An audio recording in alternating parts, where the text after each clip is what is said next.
Oke Doku, kali ini aku akan bahas tentang kegemparan yang terjadi di dunia drakor akhir-akhir ini. Tentu temen Doku, terutama nih para K-pop lovers, tahu dong ya kalau banyak banget artis-artis Korea yang akhir-akhir ini bunuh diri. Kalau aku hitung-hitung nih ya, kayaknya ada sekitar 15-an deh temen Doku. Bener nggak ya? Mulai dari Sulli, Gohara, sampai yang baru-baru ini nih salah satu aktor Korea terfavorit aku, si Lee Sun Kyun. Bener nggak ya aku ngucapinnya? Ya pokoknya Lee Sun Kyun itulah temen Doku. Dan mostly penyebab dari bunuh dirinya itu adalah depresi. Pada heran dong ya temen Doku, apa sih sebenarnya depresi itu? Kok bisa sampai nyebabin bunuh diri? Nah, ternyata menurut WHO, depresi itu adalah kelainan mental yang sering banget terjadi. Depresi adalah kelainan mental yang terjadi perubahan mood dan tidak ingin beraktivitas atau melakukan kegiatan dalam jangka waktu yang panjang. Depresi ini beda loh ya temen Doku sama kita kalau lagi nggak mood ngelakuin sesuatu akibat suatu kejadian atau yang kita sering sebut bad mood. Jadi itu beda banget karena depresi ini kita tidak mau berkegiatan dalam jangka waktu yang panjang. Bukan hanya sehari atau 2 hari. Dan menurut data WHO, secara global nih temen Doku, ada sekitar 280 juta orang di seluruh dunia ini ternyata ngalamin depresi. Dan 3,8%-nya dari orang-orang yang ngalamin depresi itu, 5%-nya adalah orang dewasa, 4%-nya laki-laki, dan 6%-nya perempuan. Udah gitu 5,7%-nya adalah dewasa tua atau orang tua.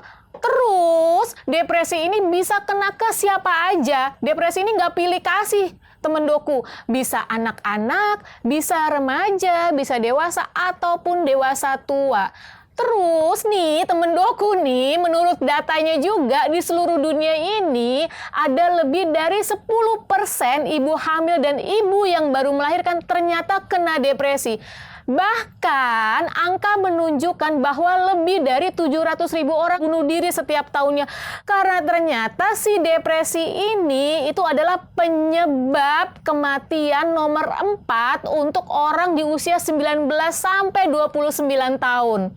Dari tadi kita ngomongin soal depresi, emang apa aja sih gejalanya depresi itu? Orang yang ngalamin depresi nih ya temen Doku, dia ngalamin mood atau perasaan yang tertekan, kosong, dan sensitifan banget, gampang gak nyaman. Jadi dia yang biasanya suka melakukan sesuatu, ini dia tidak ada keinginan untuk melakukan aktivitas sendiri. Yang emang sebenarnya dia suka banget nih sebelumnya. Atau dia juga bisa nunjukin gejala-gejala lain nih temen Doku. Kayak misalkan nih dia putus asa banget, terus dia kayak nggak punya harapan hidup, bahkan sampai kadang kepikiran buat bunuh diri. Bisa juga dia kayak ngerasa hopeless nih temen Doku, nggak punya masa depan yang indah rasanya hidup dia tuh. Itu gejala-gejala lain yang bisa ditunjukkan dari gejala orang depresi temen Doku. Nah, depresi ini harus cepet-cepet diketahui atau didiagnosa. Kenapa? Supaya penanganannya lebih awal. Terus apa aja sih penanganan untuk depresi ini? Penanganan depresi itu ada 2 sebenarnya temen Doku. Ada secara psikologis dan juga obat-obatan. Nah, si depresi ini itu ada stadium-stadiumnya atau klasifikasinya. Klasifikasinya itu ada ringan, sedang, ataupun berat. Nah, pengklasifikasian dari depresi itu tergantung dari gejala yang ditunjukin oleh si penderita depresi ataupun efek dari gejala tersebut ke kehidupan hariannya. Kalau dia nih semakin nggak mau ngapa-ngapain atau dia nggak bisa beraktivitas sama sekali, nah itu dia udah masuk ke klasifikasi yang sedang atau berat. Terus terapinya bagaimana? Untuk terapi dari psikologis ataupun obat-obatan itu bisa dikombin temen Doku. Nah, pengkombin antara terapi yang psikologis dan obat-obatan itu biasa dilakukan untuk depresi yang gejala sedang ataupun berat. Jadi, depresi yang gejala ringan itu belum butuh yang namanya obat-obatan. Dia baru ke terapi psikologis. Terapi psikologis itu apa sih contohnya?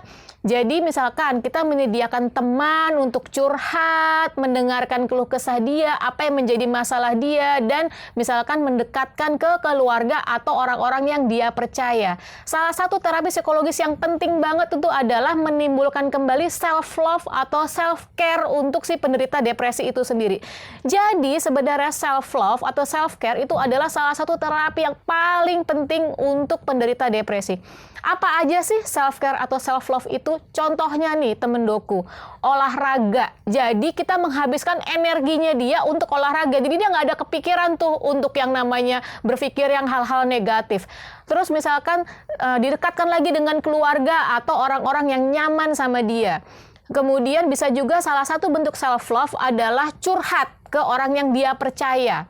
Atau misalkan juga datang ke tenaga kesehatan atau ke ahlinya. Itu jangan jangan sampai malu temen doku, karena itu bentuk rasa sayang atau rasa cinta ke diri kita sendiri bahwa kita butuh tenaga bantuan untuk membantu kita. Nah, temen doku, kalau misalkan nih ternyata kita udah ngelakuin itu semua, terus tiba-tiba kok ada nih sampai kepikiran untuk bunuh diri, harus gimana ya? Yang harus kita ulang-ulang kasih tahu atau pikirkan adalah memberitahu si penderita itu bahwa dia itu nggak sendirian yang mengalami hal itu. Di dunia itu nggak cuma dia doang, ada orang-orang lain yang ngalamin kejadian kayak dia dan ternyata bisa survive, bisa bangkit dan nemuin solusi. Yang kedua, temen doku, kalau sampai ada pikiran buat bunuh diri nih adalah kita bisa berbicara ke orang yang kita percaya atau kita paling nyaman. Yang ketiga adalah berbicara ke tenaga profesional atau misalkan tenaga medis yang memang bisa memfasilitasi secara terapinya. Dan yang terakhir adalah join support group.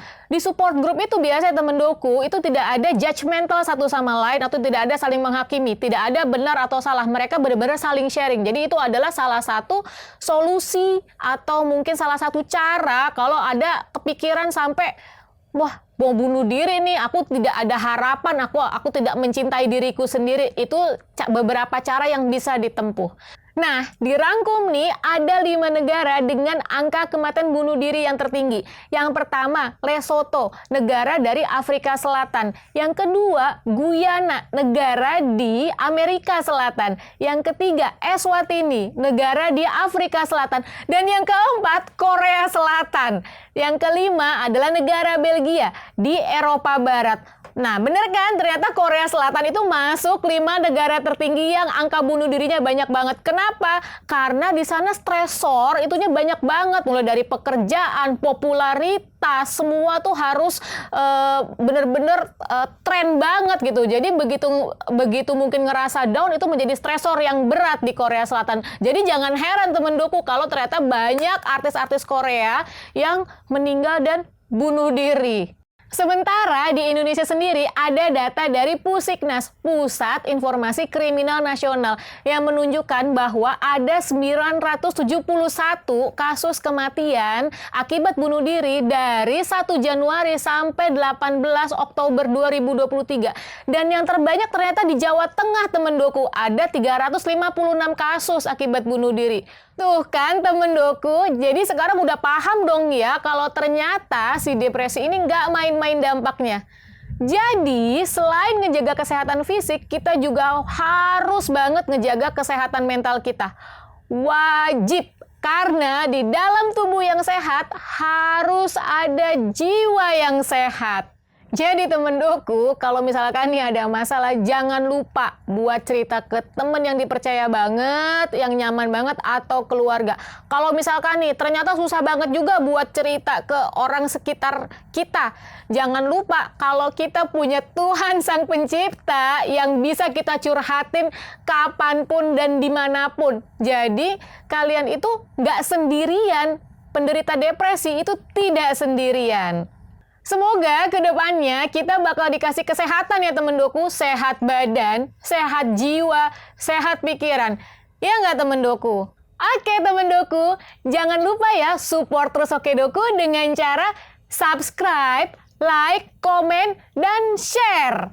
Tulis juga pertanyaan dan komentar kalian, pertanyaan-pertanyaan atau topik apa aja yang pengen kita bahas di Oke Doku selanjutnya. Aku tungguin ya.